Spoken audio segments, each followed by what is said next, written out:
and welcome back to a very exciting episode of Coffee and Wrestling, a wrestling podcast with your host, Mark and Jamie. And I apologize.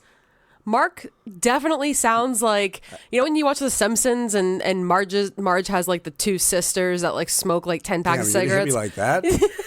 Mark might sound a little bit like that, so bear with us. What are they? Salma? I don't remember. I don't remember their names. Hello, friends. Hello. I sound like I've been smoking for 40 years, so I apologize. You may hear a cough or two. I've tried my best to edit it out, but doing this on the fly, we're already running behind. It's WrestleMania this week. Holy hell, I can't believe it's already that time of year. Nuts. Oh my God. Again, I feel like we just did this last year preparing, and here it is. We thought we would have, you know, all these grand ideas for giveaways that we still have not had an opportunity to do. It just is so weird. It's like the fastest year ever. Which is weird to say for two people who have a weekly wrestling podcast. I know.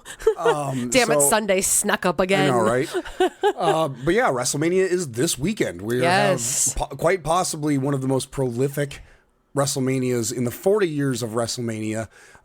It's a new era of WrestleMania. Into like not just like the biggest show, but this feels different. Like really does. We were talking about it off air.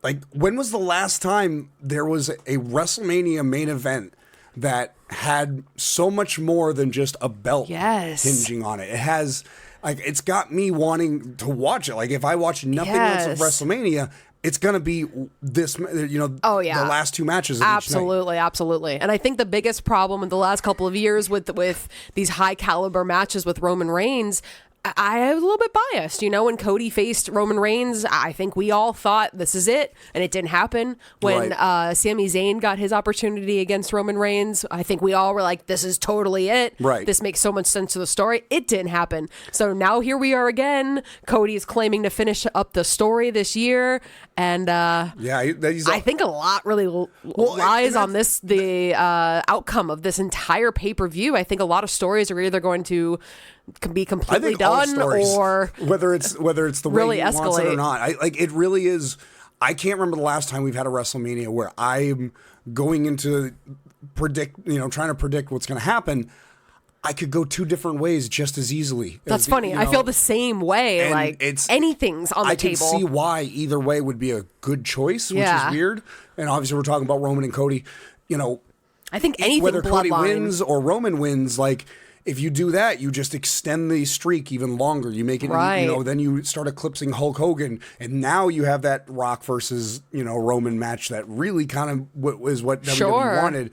But would anybody be excited for it once it's been teased, thrown back, teased? I don't know. I'm sure once everybody kind of like gets over the butthurtness of what would happen then, I think they'd get into it. But that brings up the idea of, does that mean that Cody Rhodes is going to win? It's an interesting dynamic for a WrestleMania because, and I don't want to say like the first night match, the tag match is really a do or die kind of match. I think it's just a flair, just, to have The Rock in WrestleMania. Exactly. To kind of right the ship of, put seats in asses. Supposed to be Rock and Roman at Mania. And he's, so it's not really like pivotal to the story, but it's nice because it's like a subplot. It's a side quest. Exactly. You get for this your done, D&D nerds, and you get this extra weapon that you get to go fight. The actual tribal chief with. Right. Exactly. So it's kind of a cool little dynamic. I'm really just excited. We've got with Damage Control and that whole formed by Bayley WrestleMania. I think 2 years ago she showed back up with. I think it was Survivor Series. That was a really good pay-per-view. Right. Yeah.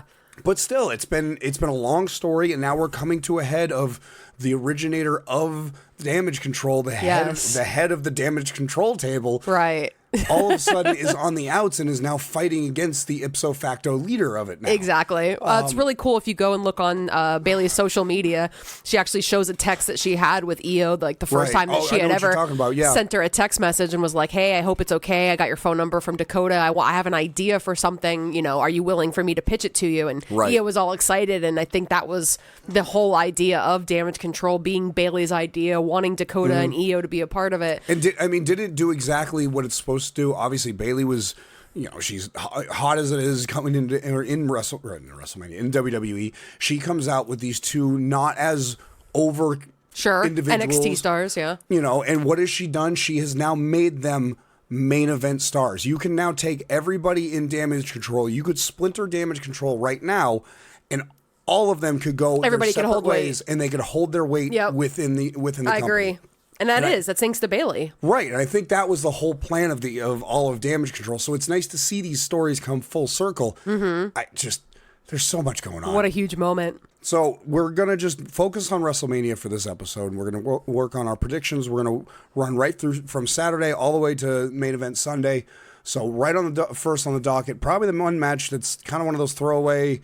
I really didn't like how they built up to this anyways.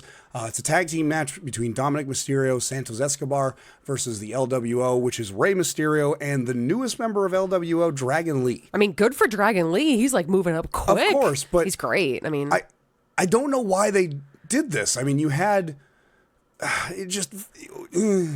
It honestly felt like they looked through the matches of WrestleMania and went, shit, we're one short. And just kind of put this together, because I can obviously see why, LWO, Santos Escobar, I can totally see why it went in that direction. Right. But the idea that Dominic Mysterio from Judgment Day is teaming up with Santos Escobar to take on LWO seems very odd to me. And I think that's going to play a little bit into the Judgment Day's antics during WrestleMania, because we'll get to that when we get to the tag match. I'll get a little bit deeper into that. Sure. But I think this is going to play. This alliance that he's made with Santos Escobar is going to play into some dissension within Judgment Day. But this really did just feel like an excuse to have Rey Mysterio and Dominic Mysterio have another match at WrestleMania, which I'm not mad at. Right. But I could have done without it and just had a Rey versus Santos. Singles. Yeah, and that's not a shade on it's not any shade on Dragon Lee whatsoever. Like you said, glad to see he's moving up there and being put into spots like this. Sure, I mean, what a huge opportunity to team with Rey Mysterio. If you don't know, he's actually real life brothers with Roosh. Their father is famous in Mexico, so I mean, like, the lineage of these guys are incredible. So I'm super happy for Dragon Lee, but it just feels so random. It does. It feels so random. So I mean, to me, toss-up match, it could really go either way. Honestly, I just, with Dom being on Santos' side, I kind of have to go with LWO on this one. I think I'm going to have to go with LWO too. It feels like it fits the moniker of what I alluded to earlier with Judgment Day and the dissension in between it, with Dominic being aligned with Santos Escobar. Everybody loves Rey Mysterio. I don't care if you're 0, 100, you've never watched wrestling. You love Rey Mysterio. That's a really good moment. If they actually run this card the way that we're running it, we're just looking at cage match, and this is what they have accordingly. But if they started off with something like a Rey Mysterio and Dragon Lee win WrestleMania, like, I think that'd be a great moment. It's a great way to start it off. Yeah, absolutely. But you talk about people that we love, and you got to talk about people we hate. Logan Paul, United States champion, will be defending his belt against Randy Orton and Kevin Owens in a triple threat match. This has actually got some potential. It really does. And let me go back and circle back to Mark a couple months ago when I was just like, I don't understand why Logan Paul is still the United States champion. You reminded me, and I'm understanding now, to build up the views, to build up the social media aspect of getting as many people as absolutely possible to watch WrestleMania, to purchase it, to see Logan Paul. I really don't see him coming out of this particular triple threat match with the belt unless something crazy happens. I mean, they did just announce, or he just announced a multi-year deal with WWE, with Prime. And sure, all that. He'll be around. I'm sure he's going to be involved with WWE. And I mean, I got to say it, as much as I'm not a big fan of him as an individual, as a WWE performer, he's absolutely blew me out of the waters. I liked what he did in the Elimination Chamber when he was just like drawing, waiting for his opportunity to come out. It's funny. I still see that clip come up in social media. It's funny. Through Instagram. You've never seen somebody do that before. I have nothing on my personal Instagram that has to do with professional wrestling, and I see that pop up all the time. It's funny. It was a huge moment. It's great. But this really does have a potential to be a great match. And I mean, it does. Even without Logan Paul's accolades of every time he's been in the ring, he's gone above and beyond what he needed to do. He's got to have that moment, that social media moment. But he's got Randy Orton and Kevin Owens on the other side of the ring. Two of the literal best in wrestling. And two of probably the hottest they've ever had. Been. Yeah. I mean, ever since Randy Orton has come back from injury, he has been on fire. Kevin Owens is always a fan favorite. He's with the tag titles wins with doesn't matter Sami what he Zayn, does, to the bloodline stuff. Just everybody loves the angry Kevin Owens from the double punching Austin Theory and Grayson Waller. Like, I mean, it's been these three guys have such star power in this company. that this match is going to be one of the best on the card. Yeah, it's going to be the one that's going to be most replayed. Like you said, the social media moment, yeah, for sure. Because I don't think a lot of people think that there's potential in Logan Paul's wrestling, but it always does end up being that thing that you go back and you're like, can you believe they did that? And now a 3-way should be really good. And especially with the was it SmackDown or Raw? I don't remember when they had the tag match when Logan Paul jumped out from under the ring and clocked Kevin Owens with brass knuckles, and then Randy, for the first time in professional wrestling history, looked up at the Titantron and saw the instant replay, and then looked at the crowd and went, over there? Yeah. And they were all like, yeah, over there. And he's under here, and they're like, yeah. And then I can't remember a time that's ever happened. That was like a Danhausen moment. Like, he's down there. But with all that said, if we both agree Logan Paul is not walking away from this, you got Randy Orton and Kevin Owens. I agree Logan Paul's not going to be the champion, but I could, not to be that guy, but I could see it staying on him. It hasn't been a bad run. It's possible. It hasn't been the worst United States title run in the world. I mean, I cannot believe I'm thinking this. I like it more than Austin Theory. I just think that's Austin Theory's problem. Austin Theory is not a vibe in this house. No. And it's, again, no slight towards him. He's a great performer. Hate. Hey, that's why CBS and Walgreens are across from each other, you know? He does do a gnarly stunner, except for this past week. But so Kevin Owens is your fan favorite, and I could see my initial reaction is Kevin Owens. Mm-hmm. But man, that belt would look real good around Randy Orton's waist. Yeah, absolutely. But I don't think Randy Orton really needs that right now. He doesn't. And I feel like I would be a hypocrite if I went back and said that giving Kevin Owens this belt at Mania from Logan Paul would be the way to go, and I'm going with that, Kevin Owens. I have to go with Kevin Owens, too. I assumed this match was going to happen. Obviously, had no idea Randy Orton was going to be a part of it. Right. I think it's just to add. I think it's just to add more of that, those wow, what the fuck, from out of nowhere moments. We're going to see brass knuckles. Somebody's going to get decked. Yeah. Logan Paul's going to do some shady shit. Somebody's going to smash a prime bottle. Mm-hmm. There's going to be a stunner. is going to show up. Yeah, there's going to be an RKO. Stunned. Oh, yeah, there's going to be a couple RKOs. Of course. So you already know what's going to happen, but I really think it's going to be super entertaining, and hope that Kevin Owens goes for another reign with a belt, because he's just the absolute he's best. So good. So since the premium live event that we just had over in Perth, Australia, AJ Styles has really gone out of his way to just make LA Knight's life an absolute nightmare. So the idea... I have never heard a bigger crybaby in my life. Oh, my God. Isn't there like an episode of Family Guy where like Stewie gets on a plane and it's like this big, long video of him, and he gets into the airport and he checks in just to Brian go... in the shin or something? This is exactly 100%. What AJ Styles did to LA Knight. He flew all the way to Perth just to ruin his Royal Rumble moment, which was just he really missed hysterical. The social media opportunity there. He could have cut a hell of a TikTok. I mean, he really should take some pointers from R-Truth. What, just constantly making an ass out of himself and making everybody fucking laugh? I love R-Truth because he just sits in that goddamn car and he goes, oh, I went all the way to Sydney and nobody's here. Where is everybody? Or I went to this place, and he's just sitting in his car, and damn well he's like in Miami or something. Of course, but he just knows how to take any opportunity and make it about him. Oh, yeah. It's great. No wonder his career's still budding at 50, 152, something like that. Absolutely incredible. But back on topic. AJ Styles, LA Knight, they did this great cops moment, which I thought was just awesome. Very Attitude Era. Very. I really enjoyed it because they didn't use a lot of WWE camera shots. Yeah, they used body cam footage. I loved it. And dash cam footage. Yeah. And a little bit of the WWE. You got to understandable. But it was really well put together. It was. And it felt like they really obviously hated each other. AJ Styles' wife came and pulled them inside. Yep. They said that AJ didn't press charges, so LA Knight got out later that night, and now they're having a singles match against each other. I want to say that they might have had a stipulation for that added. I can't quite remember. Added? I don't remember. Yeah, I can't quite remember, but I don't know. Me personally, AJ Styles is AJ Styles. If you know anything about AJ Styles out of WWE, he has already had an incredible career, just even outside of WWE. So for him to come back, you took away the past, 10 years, 15 years? Yeah, 10 years. He's already lived the career of a lifetime. He's already got a Hall of Fame career in TNA. Seriously. And all over Japan. Oh, yeah. He's absolutely incredible. He looks literally better than he ever has. Right. I'm so excited to see him fight LA Knight, who looks better than he ever has. But this would be such a missed opportunity. And I know we can't have everything the way that we want it. Such a missed opportunity if LA Knight does not get the win here.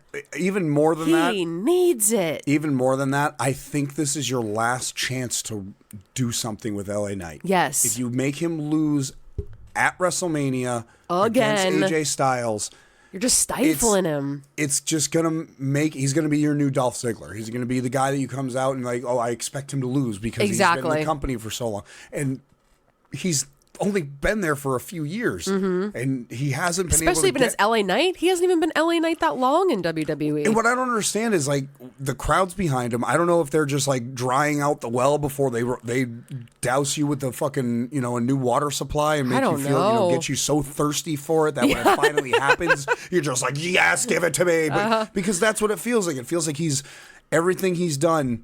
Just a little bit out of his grasp. Right. Just a little bit out of his grasp. Right. Just a little bit out of his grasp. And it's they put him in matches to take the loss, and it doesn't do anything for his career. How do you come back from that? And the crowd chants the LA Knight. Yeah, they love saying, it's selling all the T-shirts, and he's got to come out every time he comes out and start all over again, building up the momentum just to lose.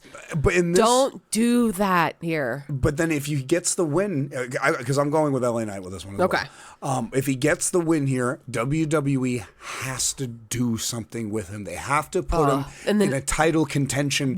Maybe not give him the belt, but good Lord, make him fight for something. 1,000%. Everything he's done in WWE is, I was walking through backstage and I yelled in a guy's face and he got mad at me, so we started punching each other. Exactly. It's just very petty reasons and rivalries, and doesn't give him a lot of substance. I know a lot of people have compared him to Stone Cold with the and the brashness. Sure. Even down to the vest, the fucking swagger when he walks. But it's there. But there's no reason to back it up. He's just a mouth at this point. Right. The victories are what's going to back it up. Yeah. He needs the wins. He needs some fuel to fire. Yeah. AJ doesn't need any more wins. He's okay right now. He's the angsty teenager who's still trying to deal with his group. He's going through a midlife crisis right now. It's really weird. No wins. You're not even going to say anything to your friends. They're over here dude, say something. He's no. Angsty teen. It's terrible. It's ridiculous, but it's got to be LA Knight that wins, and maybe he stirs the pot and challenges the new United States champion and goes after somebody like Kevin Owens, because that would be a good rivalry. Yeah, I could see that. Two great people on the mic. I really feel like Kevin Owens pulls the best out of everybody. But everybody pulls the best out of Kevin Owens, you don't too. Have a choice. I think Kevin Owens just shows up that way. I think he's just no, this is what you're going to get, and you better keep up. Yeah.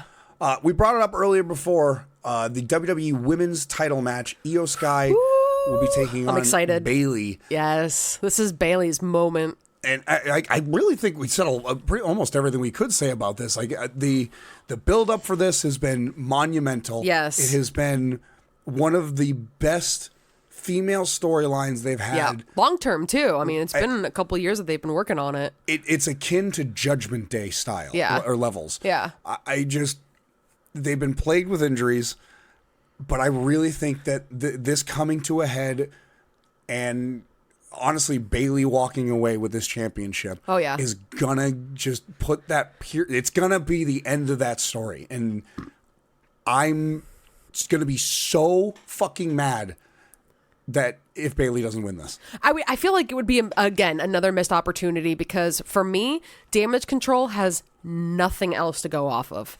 They're not rivaling with anybody. The tag team championships aren't even being defended, which is absolutely ridiculous. There's nothing really there for me. They're just in a three-way match, and we'll talk about that in a minute.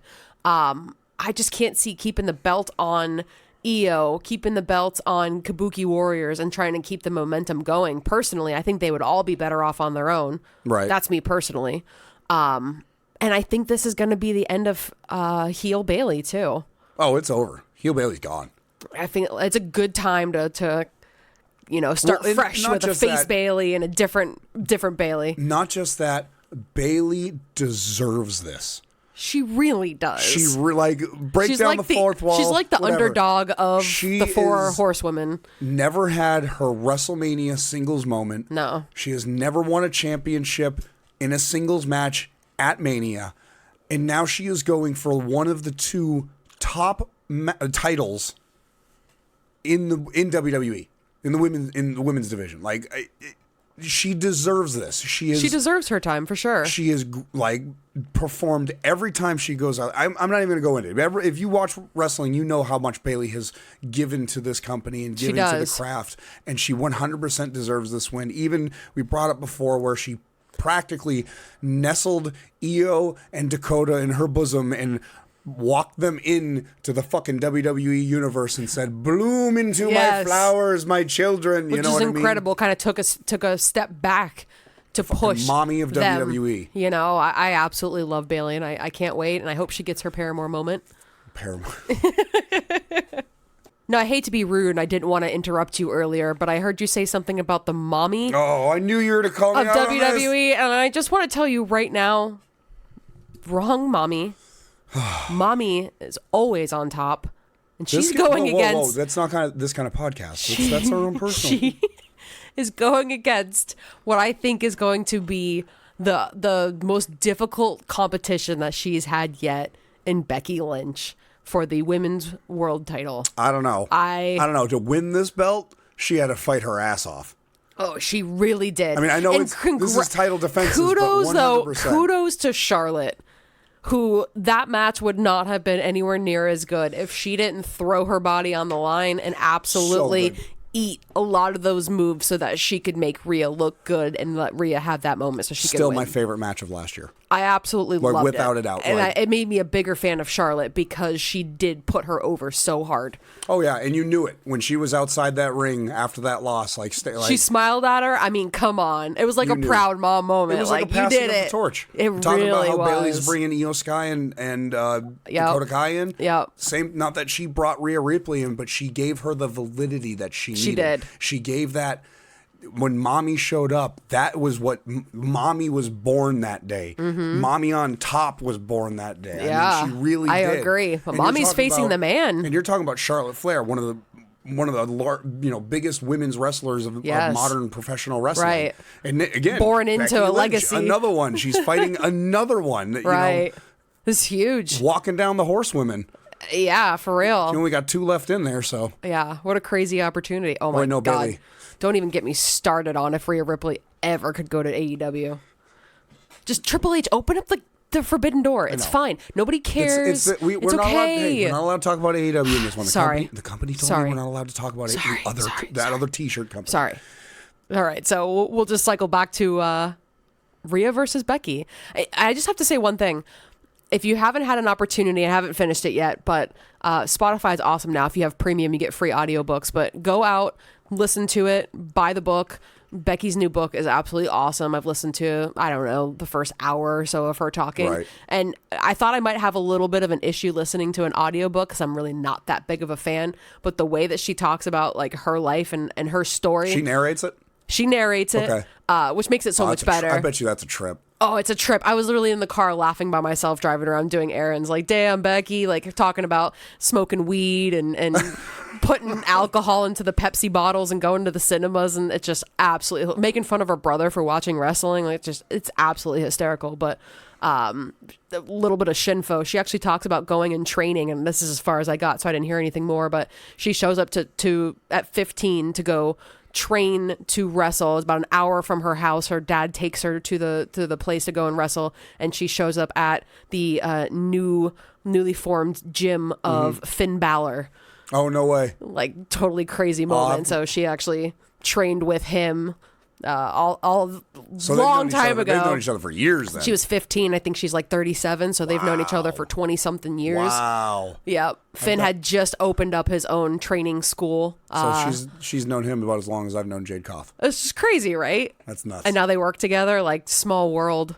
Like, really small world. So now cool. she's going for her, I think it's like her 4th run as the women's world title. Yeah, I mean, obviously she's had quite a few moments. I mean, do you think that Becky is actually going to take the belt from Rhea? Or it's an interesting dynamic because, I mean, I feel like Becky deserves a new title shot or a new title around her waist.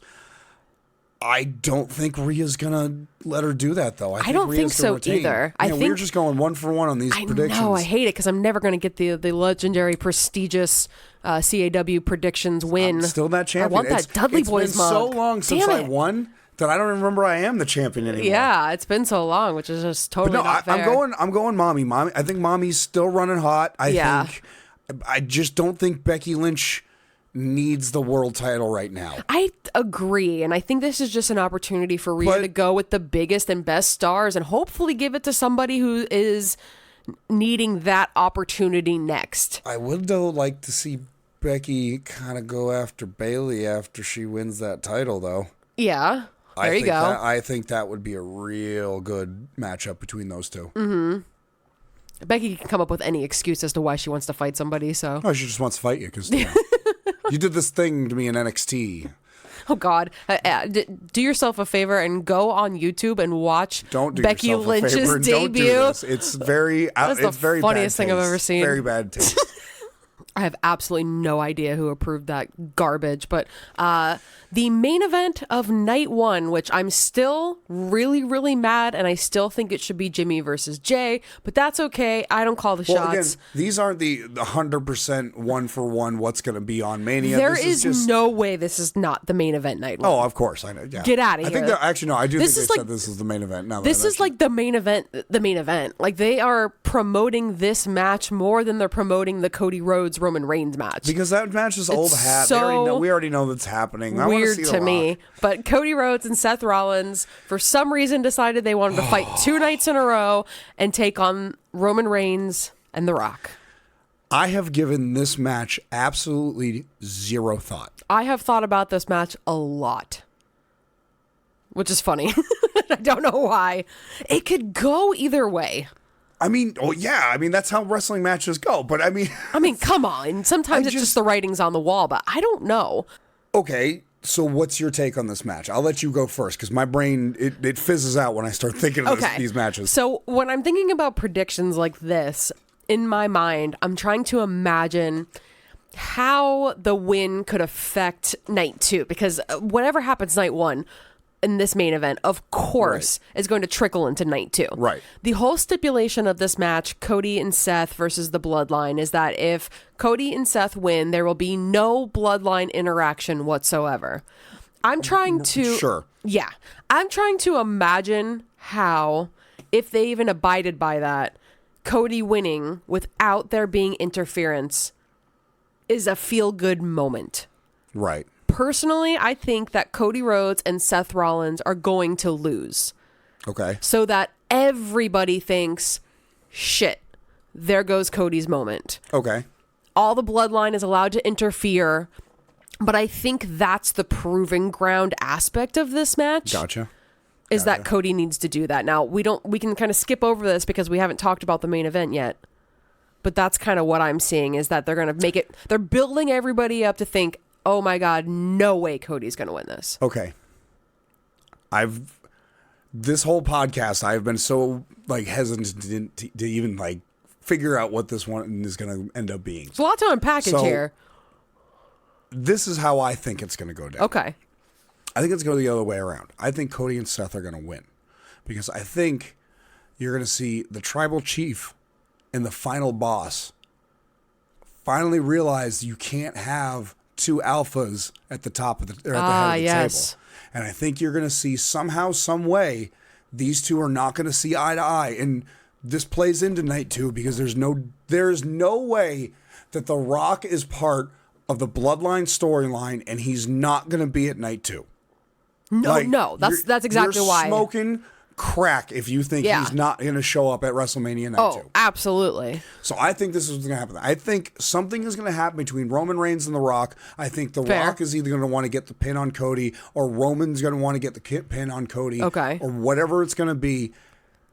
and they're going to give the win to Cody and Seth. They're going to give you exactly what Dave LaGreca wants, and they're going to give you, oh my God, no bloodline tomorrow. That means Cody has a one-on-one shot. I don't know why Roman Reigns. Anybody would believe that for a second. Because that's the rules. They won the match. Yeah. That's the rules. Yeah. They have to. They get ready don't to have a choice, right? Get ready to be mad if that's the truth. The only rule in fucking professional wrestling that gets followed is the referee going, "You're out of here." Once you're kicked out, the only rule is you got to go back there, touch the fucking gorilla position, and then rush back out, and then you're just a heel. It's fine. And then it doesn't matter what the referee says after that. That's the only rule that actually applies in professional wrestling.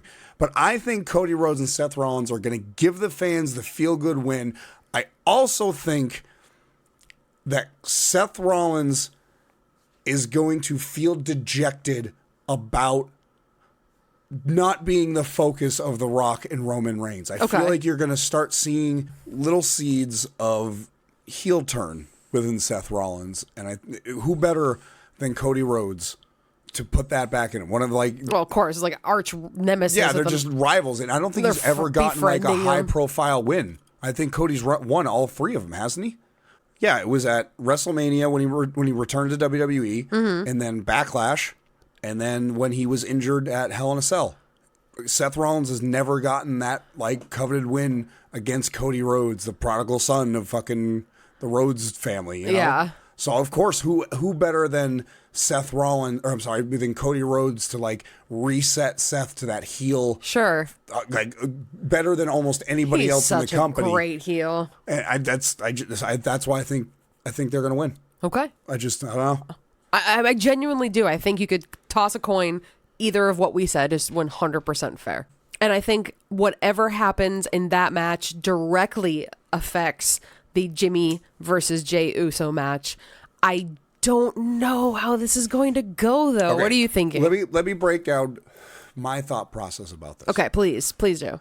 It's going to be Jey. That's it. That's all it is. There's literally, I don't know what else to say. It's going to be Jey Uso. Yes. Main event Jey Uso has been, like, his singles run has been great. It is. And I don't know if it's because Jimmy has still been associated with the bloodline, so he hasn't had that chance to go on that singles run. He's been with Solo, or he's under Roman's eye, or he's with the Wise Man, or whoever else is dealing with, the bloodline at the time. So he hasn't really had a chance to flourish. Like, it would make no sense to give Jimmy the win unless there is some underlying storyline, which I could 100% see both of them agreeing to, because it's not about the win. It's not about who's better than who. Right. This has been their dream match since they started wrestling at WrestleMania.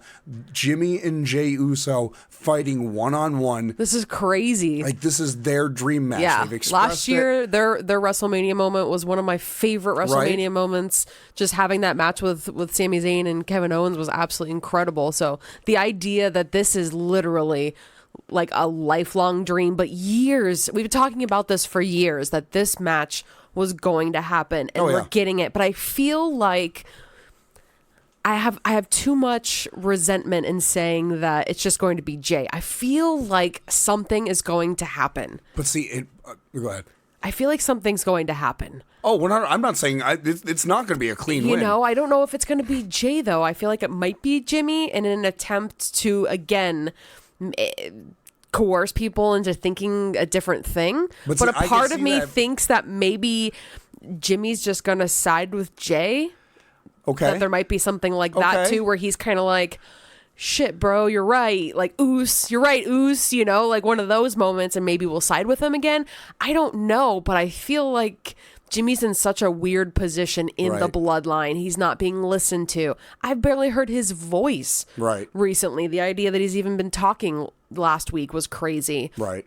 I just feel like him being in the bloodline is almost at an end too. So I don't know. I feel like there's either going to be a disqualification, a time limit draw. I don't know if I've been watching too much AEW. I just feel like this can't end with just Jey winning and that's it. I think it's going to play into the feel-good moment of, oh my God, the bloodline is crumbling.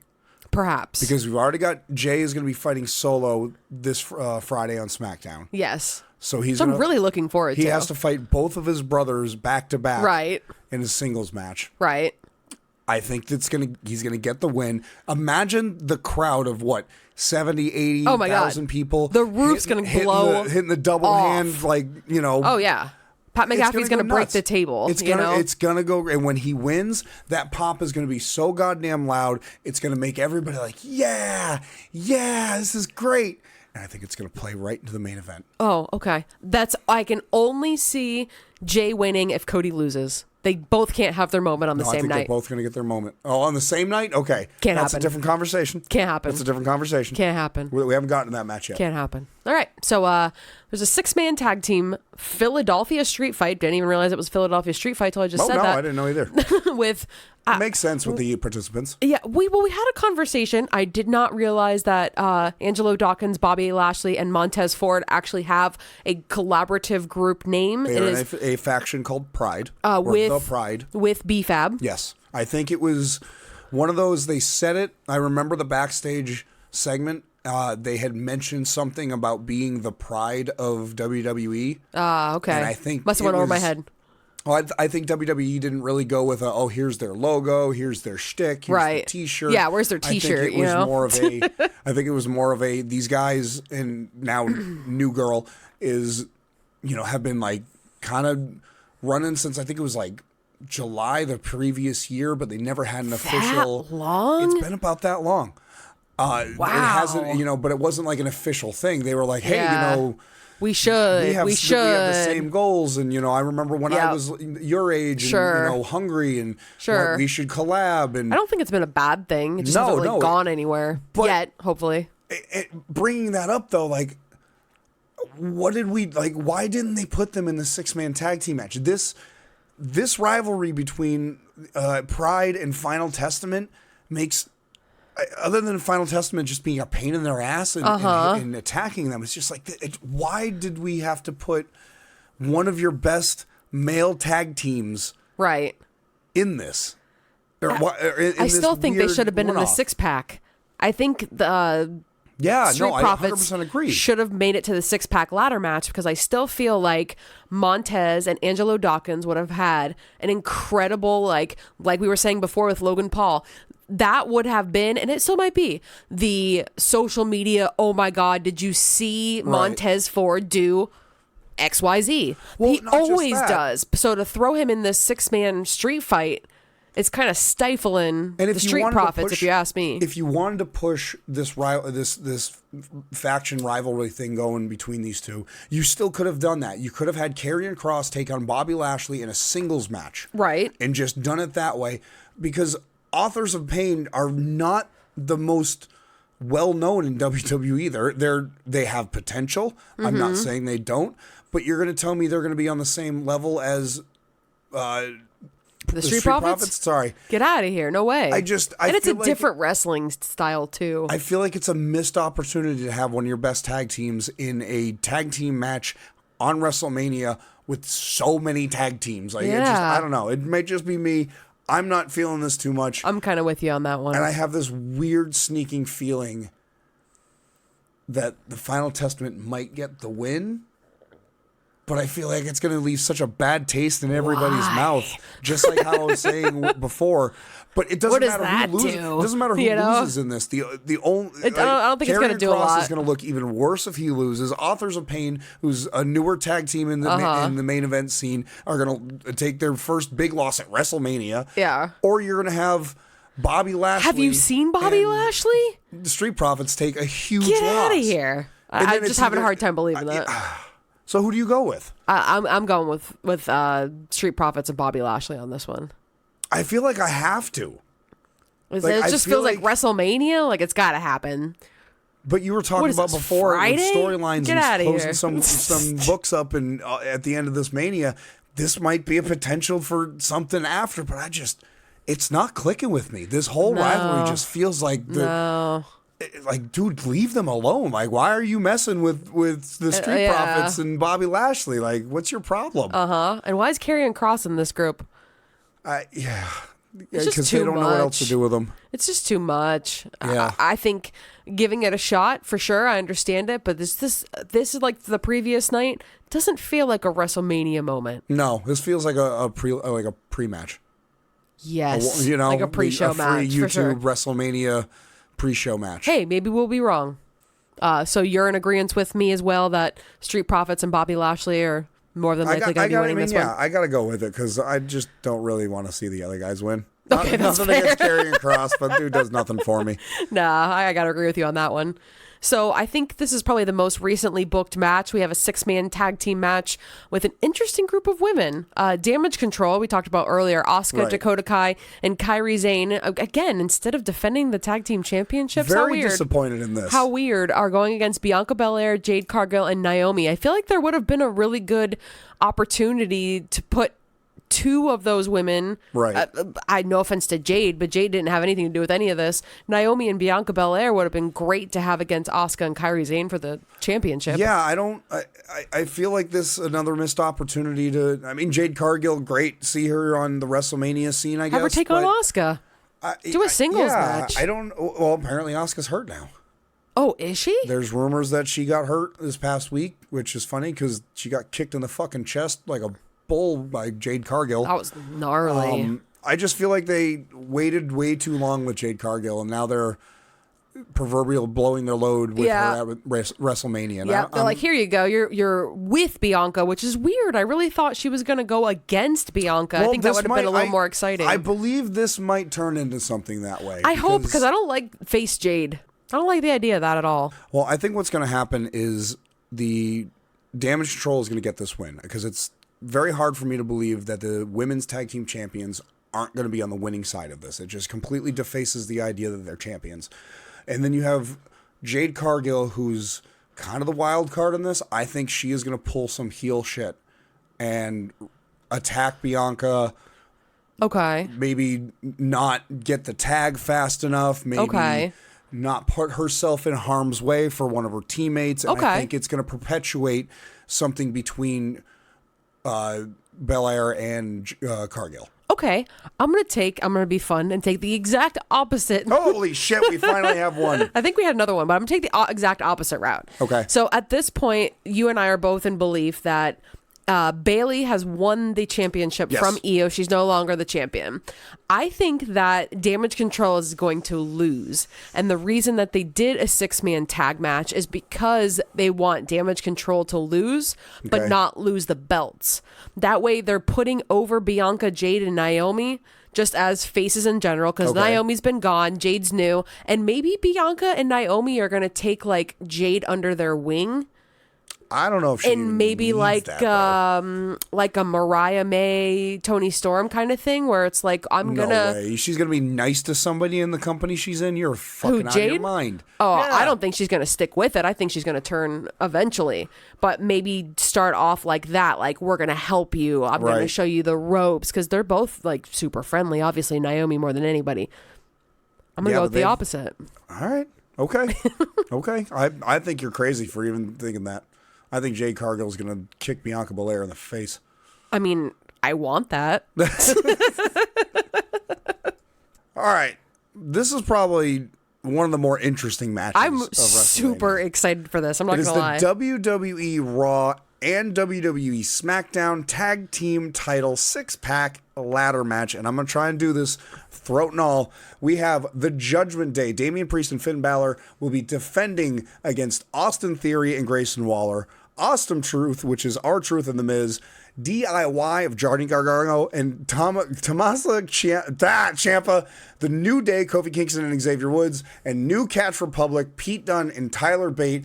Woo! What in God's name is going to happen here? I know I said this last week, and again, shout out to our friend, Four Sides of the Ring. There's no way that there's all these people in there and there's not going to be some type of title separation. Right. That is so long, years overdue. I think that is like the most commonly known thing amongst everybody right now. It's so overdue. It's so overdue. Like, I've been so sick and tired of seeing 2 belts on each person. It's old. I'm so tired of it. I don't have a problem with the Judgment Day continuing on with their antics. Right. I feel like the damage control is dissolving. I don't think Judgment Day is necessarily going to dissolve as soon as WrestleMania is over, but potentially down the road. I feel like the Judgment Day, me personally, is probably going to hold on to one of the championships, but not both. Okay. I think, I mean, this is just fun moment because I am who I am and I like #fun wrestling. You see Damian Priest going up one side of the ladder, but of course there's another ladder or another side of a ladder. And then you see our boy, we were just talking about him previously, R-Truth, on the other side. They both grab a belt and they fall with said belts. And now you have Awesome Truth and you have the Judgment Day. Okay. Because there's so much storyline between the two of them too. See, I don't know if it's going to go that way. I think Awesome Truth is going to walk away with the belt. Okay. I definitely think they're going to walk away with the Raw titles. The Raw titles, okay. Raw titles. Now, as for SmackDown, I can't see Austin Theory and Grayson Waller. No. I believe the Judgment Day is the other SmackDown team. I'm going to go on a weird tangent. Okay. I want to see Pete Dunne and Tyler Bate get this. I would love to see them get this. I didn't think that I thought that until about 2.5 hours ago. That's interesting. I heard something and it made the gears start grinding, the rust popped off, and I went, you know what? Especially since you're going to split the two titles, you give it to somebody who's tried and true, a fan favorite. Of course. Awesome Truth. You give the other one to an up-and-coming main event team. Sure. Doesn't have to have it for long. Mm-hmm. Doesn't have to have it for a legendary run. But if you didn't know who Tyler Bate and Pete Dunne were, now you know that they're the other champions. Well, you know who Pete Dunne is. You should know who Pete Dunne is, but I think maybe he just kind of got lost into that and that's some what I mean. people. It's a reintroduction. Right. I think it would be really healthy for them to give them a early WrestleMania moment. Well, and Triple H is not afraid to invest in his NXT people, you know? Yeah. Yeah, so it'd be a cool moment. Another one they're both so good. Came up from. And I mean, they do great. They're both great. Performing amazingly. And honestly, you could say the same thing about DIY. Like you could take out New Catch Republic and say the exact same thing about DIY. A tried and true NXT tag team. People absolutely love them. Right. They perform very well together. I might get hate for this. I'm not the biggest Johnny Gargano WWE Johnny Gargano fan. I like him outside of WWE. But I love Ciampa. And I think the two of them together make this very... Well, his logo's dope. It's just really cool. But I think the two of them... For a man who has a beard and likes skulls, you think I would love that logo? It's a really cool logo. I do like the DIY where it's like split. And I don't know. The whole thing's cool. But I think the same thing. And they're a tried and true NXT tag team that could do a really good job with those belts as well. So, the Ring General. Yes. Gunther. Has had that Intercontinental Championship for longer than anyone. That's great. In WWE. That was the right move. 100% amazing. He's made it to the top. He is a current wrestler that has many years left in his wrestling life. Absolutely going to be a world champion in the next year. And I think no doubt in my mind. I think night 2 or whatever night that they have this match is going to be the beginning of that. Okay. Because Sami Zayn is walking away with his Intercontinental title. Ooh, hot take. Not even. Gunther, by fucking God, has earned his place in the history books. Well-deserved. Golf claps all around. Pass out the Wiener Schnitzel. Like, I've absolutely grown to adore this man. I've gone back and watched some of his indie stuff, and watching that is just, I don't know how the man hasn't caved somebody's chest in. Yeah. He has 100% deserved the position he is in, but I think he is at that point that it has run its course. It's not going to do him any good right now, and I think Sami Zayn needs this belt. And it's going to set up one hell of a rivalry between Sami Zayn and Chad Gable. I mean, that's totally fair. That's totally fair because obviously he's been backstage being his coach in essence, you know. Right. At first he was like, you're never going to win. And now he's more like, well, if you let him in your head and you do these certain things and you really aren't going to win. And Sammy really can't get past the mind games that Gunther's kind of playing with him. So I don't know. Chad Gable has struggled with since he's been going at that after that title. I mean, and Sami Zayn and Chad Gable would have an absolutely fantastic rivalry against each other. I would really love to see something like that. I just don't feel like Sammy's the right person yet. Okay. I really do feel like this it was always meant to be the next guy, because the person that beats Gunther, that is like exactly as big Who as better beating than Roman Sami Zayn? Reigns. But it's almost not even surprising, who got any closer to beating Roman Reigns than Sami Zayn? Oh yeah, for sure. By damn, he should be God, the fucking world champion. Boy, do I miss Sami Zayn in the Bloodline or just post I know, Bloodline. it's one of those things you don't realize how good you got it until it's gone. Wow, do I miss that so much. I think Sami Zayn I just don't think it's Sami. I think the opposite. I think Sami Zayn is poised in the perfect position to end this reign. Yeah. To put a period on Gunther's championship run. Cool thing about Sami Zayn is he is constantly redefining himself. Yeah. So maybe this is another character shift in Sami Into Zayn's. A heel. Oh, don't even. But what I'm saying is, if you give maybe he'll wear a mask. If you give this honor to somebody who's like an Austin Theory, yeah, it'd be bullshit. If you gave this to some random tag team wrestler that started to do a singles run, sure, it'd be bullshit. Yeah, Sami Zayn has got he's got it. He's got that thing that if he takes it, it's not going to be like, oh wow, I can't believe he did that. It's going to be like, you're fucking damn right he did. Still bummed it wasn't Chad though. 100%, but I think it's going to do good things. Getting down to the wire, my voice is starting to go. We have 2 matches left.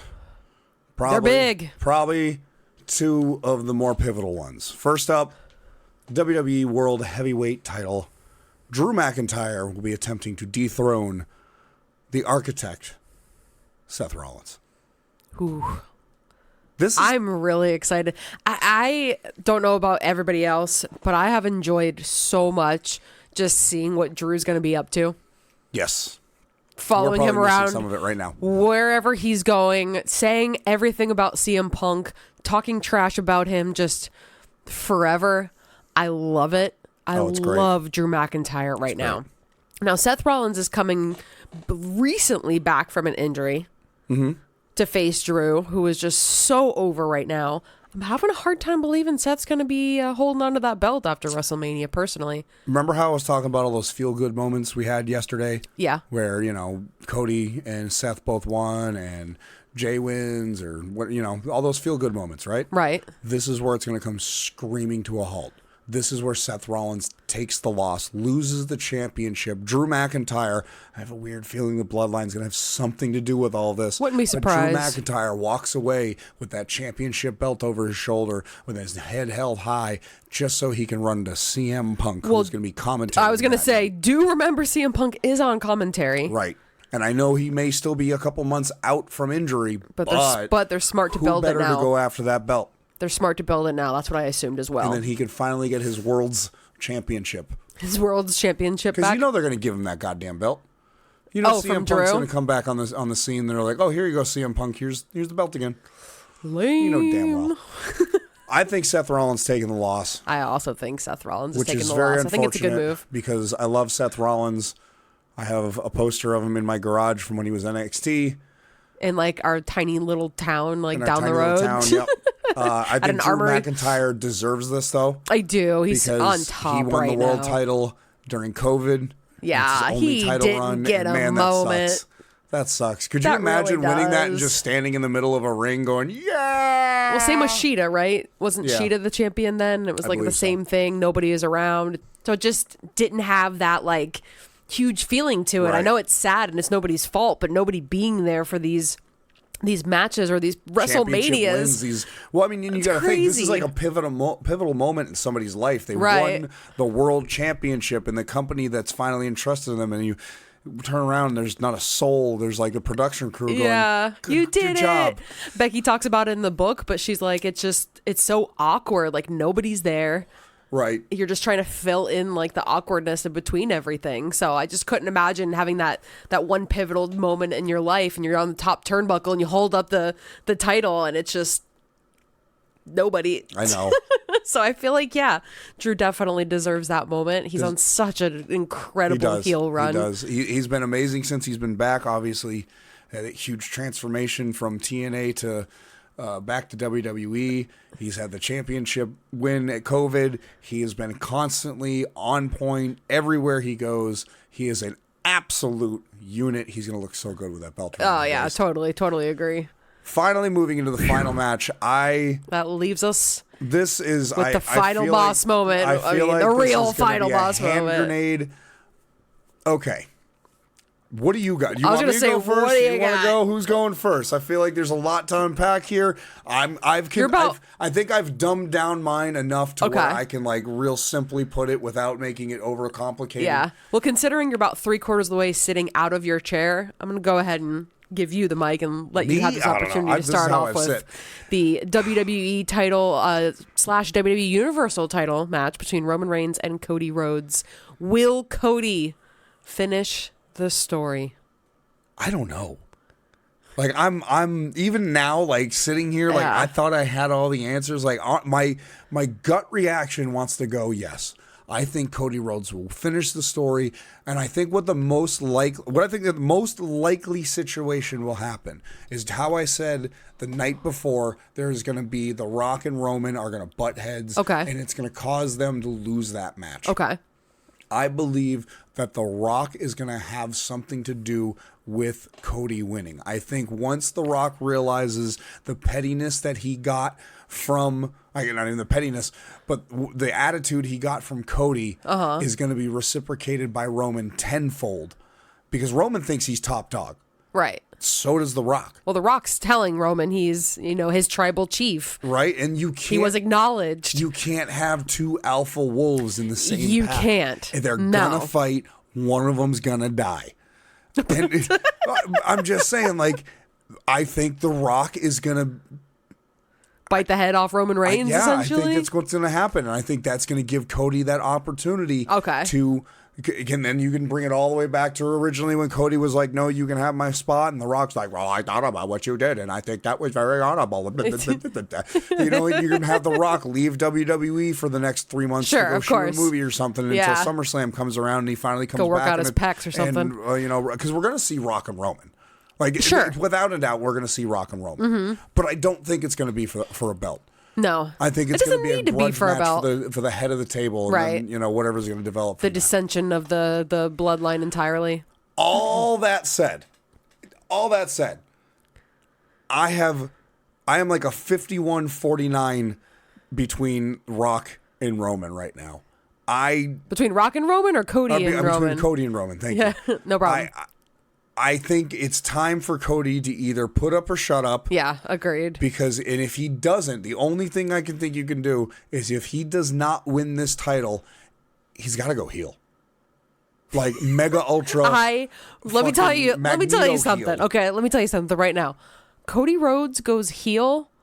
I have never been more mad at anything.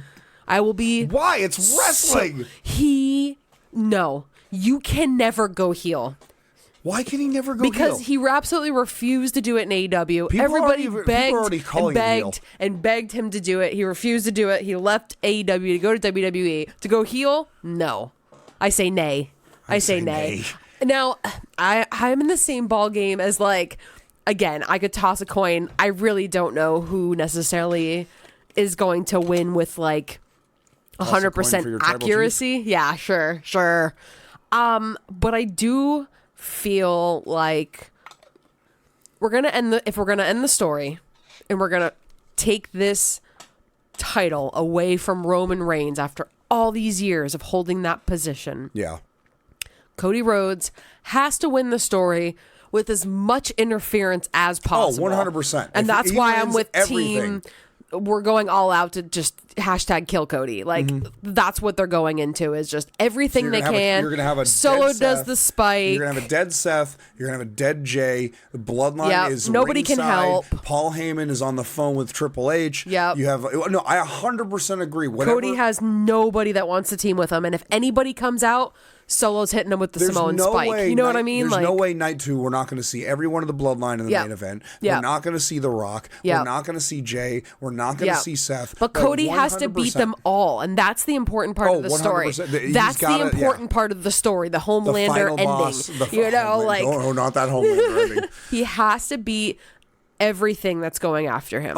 He without can't have this without a doubt. This easy win, this just it can't go easily. No, he's got to fight absolutely everything he can. Just when you think he's done, he gets right back up. That pec better be torn. Yep. His head better be bleeding. Yep. His back better be on fire. This is the ultimate The dog better fucking shit on the carpet. Marvel story. The baby pooped out of her diaper. Yep. Like, and Cody is dragging his legs that are paralyzed to get the pin. 100%. He is. It is going to be, regardless of the outcome, that match is going to be so over the top. It has to deliver. Like I don't think it can physiologically not be able to deliver. It's the only thing that really needs to deliver on that. WrestleMania, you'll always remember, but because of this story, because of everything that they've done, because they've brought The Rock in, like, everything is reliant upon how the main event goes. If the main event is trash and everybody hates it, nobody's ever going to talk about this WrestleMania, and everything else is just going to be like, about it. Oh, yeah, was that the one when Cody? Yeah. So I think it's really important that the main event be the best part. Everything else is just filler. I'm super excited for everything, don't get me wrong, but it's so pivotal that the story be right WrestleMania here. 40 is based around, the last 2 years have been based around Cody Rhodes. Mm-hmm. Actually, the last 3 years. Yep. Because he came back at WrestleMania. Yeah. He fought Roman last WrestleMania, and now it's another WrestleMania. But I really think it could go the opposite way. At this point, we have to understand that the Bloodline are willing to do anything to keep that belt on Roman, for the wise man to keep his paycheck coming in. And of course, you still got a Raw and a SmackDown before Mania, and I mean, that might not mean a lot, but you never know who might show up. I mean, Rikishi's been rumored to have something to do with it. You've always had the elders of the Bloodline have always been talked about, but never really brought camera side. So you never know. Like a lot of stuff can happen this week. But so what's your final decision with this, or do you have one? As of right now, it's still fair. We still have time. I think Cody is going to finish the story. I don't think the WWE Universe can take another Cody loss. No. You're David head would explode. Oh God, beyond David LaGreca. Sorry, but that's not my biggest concern. It's just, I don't think that another loss for Cody Rhodes is a good idea. I think you've dragged him along. I don't need to see another rubber chicken. I don't need to see any more shitty memes about Cody Rhodes. It doesn't need to happen. This is the face of your company, and I think white hot babyface. Yeah, and I think what's going to happen is after this WrestleMania is over, this is going to be the Triple H era, the official starting point of the Triple H era is Cody Rhodes getting that belt from Roman. This is going to be a turning of times. It's going to be different. It's going to lead into a live Netflix deal. Right. This is a completely different company that you and I watched as kids. Well, I brought this up months ago, because there was a lot of questions, and we had talked about how some of the pay-per-views weren't really hitting. It didn't feel important, or it wasn't, and I had said something that I feel like that they're correcting a lot of things within the company so it fits the vision of the new, management.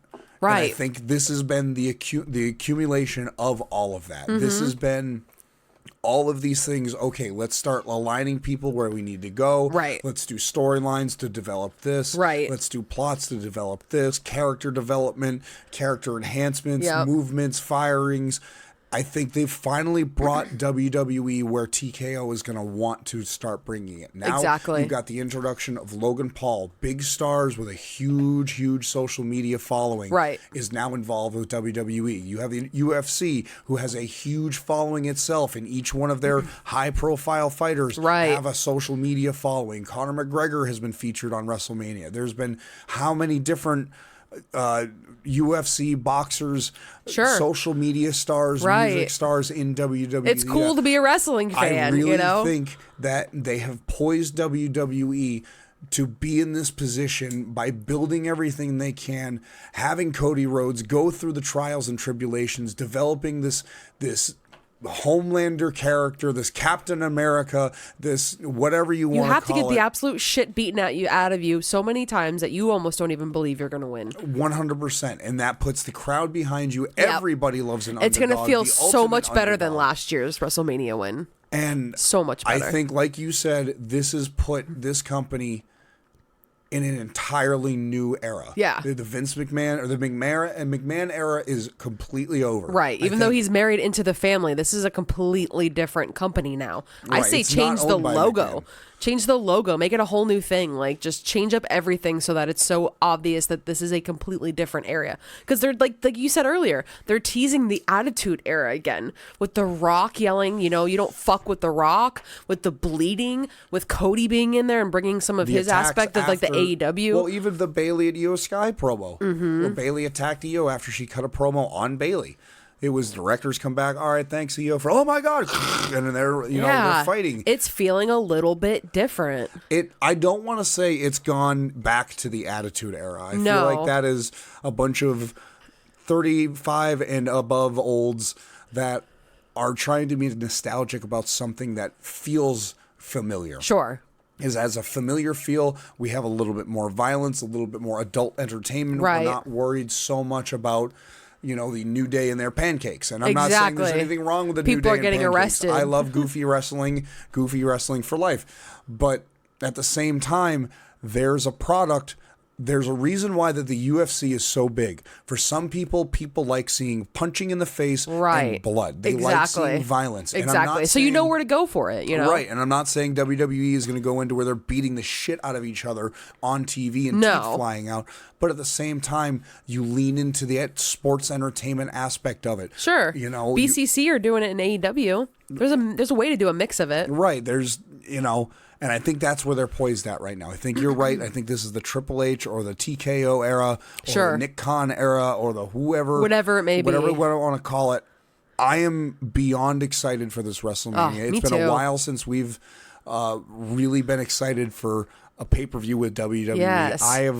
I looking through the match list, it has got me like really thinking I need to consider my decisions before Friday. We've got time. And what we do before we actually do watch the premium live events or pay-per-views, we go on to X. If you haven't followed us already on there, we're at CAW Wrestling Pod, and we post our predictions ahead of time using the hashtag CAW predictions.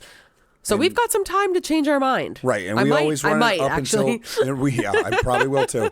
We run it all the way up until the beginning bell of the first match. Once that beginning bell hits, it's all bets off. Yep. That is your predictions. But go ahead and post at us hashtag CAW predictions. My voice is going. I can't believe you lasted this long. And if you've listened this long, you've said that to me before. Thank you so much. It's not that type of podcast. Oh, that's right. Sorry. Again, thank you so much for listening if you've listened this far. If you disagree with what we have to say, please. You're wrong. We'd love to talk with you on X. You're fucking wrong. We're at CAW Wrestling Pod across all social media platforms. You can follow me on X. I'm at A Bacon Party. And I'm at Gunk Dudley. Start your week off right every Monday morning with a fresh episode of Coffee and Wrestling, a wrestling podcast posted at 4 a.m. so it's up and ready when you are. Except for this one. This one went up late because I'm not feeling good. Can you tell? Thank you so much for joining us. We will see you in the next episode.